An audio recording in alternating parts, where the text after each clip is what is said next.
There is only one cause for the phenomena of life. That cause is God. Housed in you, God is a person in the most literal sense of the word. Believe me, for I know this from experience.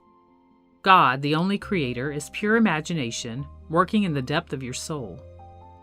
God began a good work in you, and He will bring it to completion on the day God's creative power is unveiled in you. God's creative power and wisdom is defined in Scripture as Christ. When Christ unveils Himself in you, you will know you are God's power and God's wisdom. God, your own wonderful human imagination, underlies all of your faculties, including perception, and streams into your surface mind, least disguised in the form of creative, productive fantasy.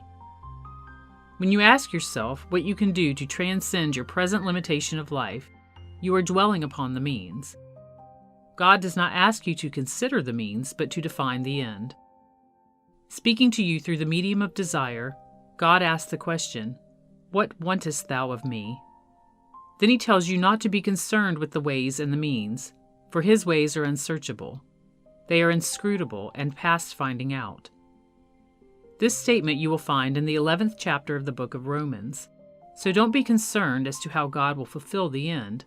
Only know that He will. Can you believe your desire is fulfilled? Can you believe it is true? If you can, it is yours for the taking, for nothing is impossible to one who believes. Now let me share with you 3 stories which came to me during the summer. The first letter was from my friend Benny. In it, he told of lying prone on his bed, face down, where he felt as though someone grabbed his shoulders. And as he was lifted up, he heard the words, "Take a stand."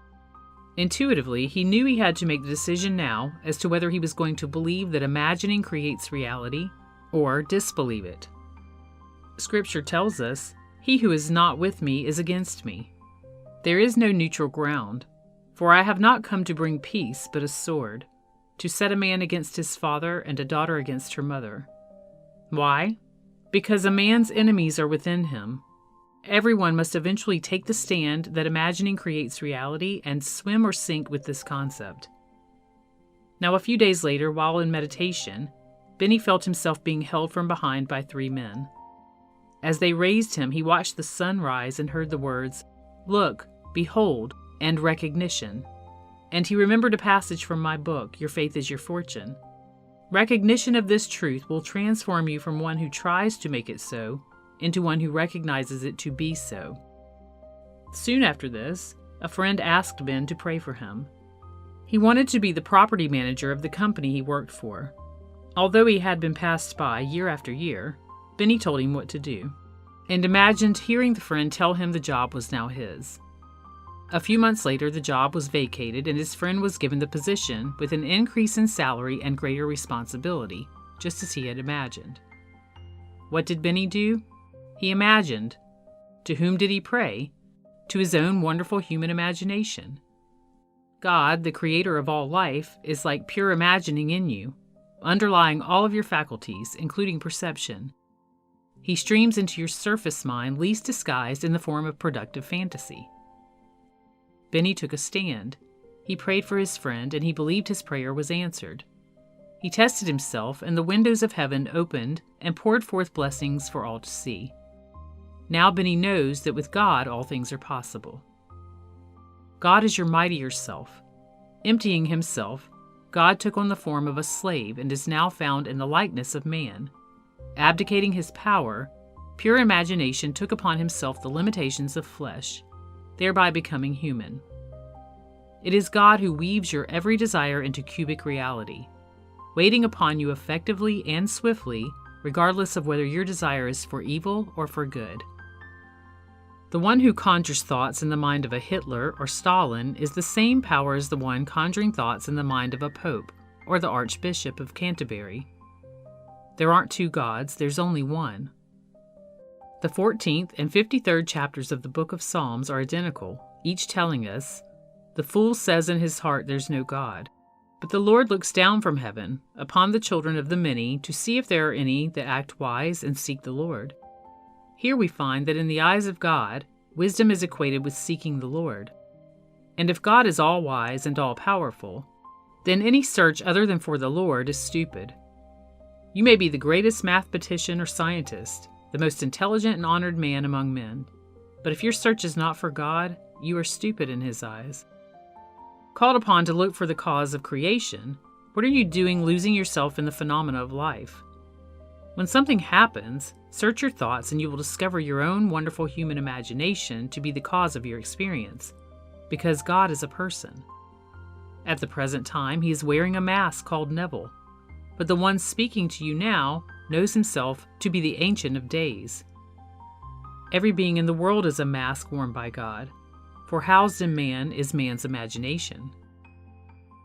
A thought acted upon is an imaginal act. Think, imagine, a horrible earthquake, and God will give it to you. Imagine, think of, a war, and God will provide that too. Imagine peace and you will have it. God will give you health if you will but imagine being healthy. Imagine success and you will have it. The moment you think, you are feeding your imagination, which is a person. I use the word person deliberately, for you are a person. You are the mask God is now wearing. For God became you that you may become God. Now let me share another letter with you. Last year, this lady, living about 60 miles north of San Francisco, was possessed with the desire to come to Los Angeles and attend my lecture.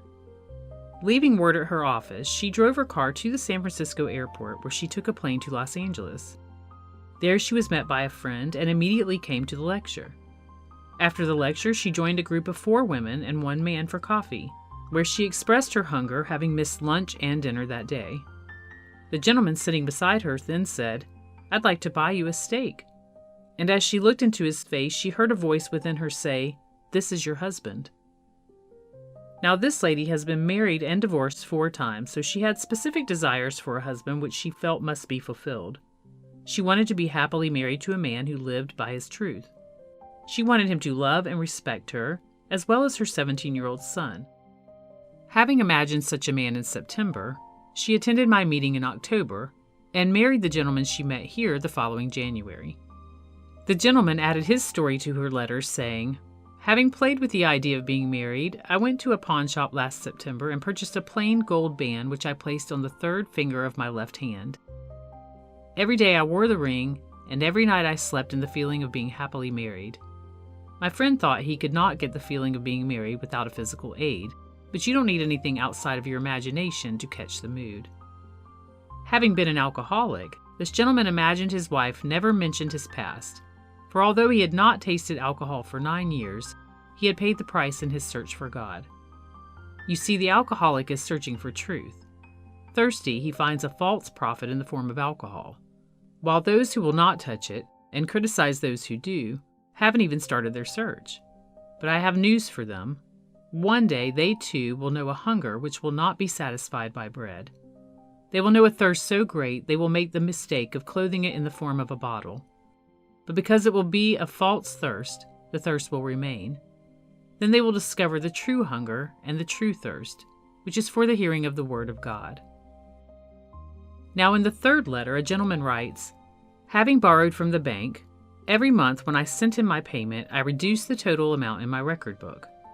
One day, as I was writing my check and recording its payment, I closed my eyes and saw 2 zeros under the balance due column. Then I gave a sigh of relief because the note was paid. For the next 3 months, I persisted in seeing those double zeros and rejoicing in being debt-free. Then came an unexpected surprise. Our company paid us a mid-year bonus, which was so large I was able to pay off all of my bills, including the bank loan, and deposit the rest in the bank. Now I think this gentleman and I must be 2 peas in the same pod, because money seems to burn in his pocket too. Instead of keeping the money in the bank, as the rational mind would do, my friend began to think about how to spend it. So of course he found a way. He bought a tape recorder to bring and record my message. To whom did my friend turn when he wanted the bank loan paid? He turned to God. He did not get down on his knees and ask some outside God to do it for him. He didn't go to church and consult a priest, rabbi, or a minister. He didn't contact a so-called truth teacher, but simply closed his eyes to the obvious and saw 2 zeros in the balance due column. Then for the first time in the history of his company, a mid-year bonus was paid. This happened to him because of his use of the law, and his knowledge of who God is. Not everyone who seeks God finds him, but there are those, like Philip, that when they find him, they bring their brother Nathanael. Andrew found Jesus and brought Peter. You too will find Jesus when you exercise your imagination and bring those you love to his awareness. If great wealth befell you, would not your wife or husband, your children, as well as those in your immediate circle benefit from your good fortune? And if it befell them, would it not befall you? So we benefit each other as we search out God and test him. Revelation tells us to be either hot or cold, but never to be lukewarm. If you do not believe me to the point of testing the law, you are lukewarm. But one day, like Ben, you will take a stand. You will either be for me or against me. You will try to believe that imagining creates reality or reject it.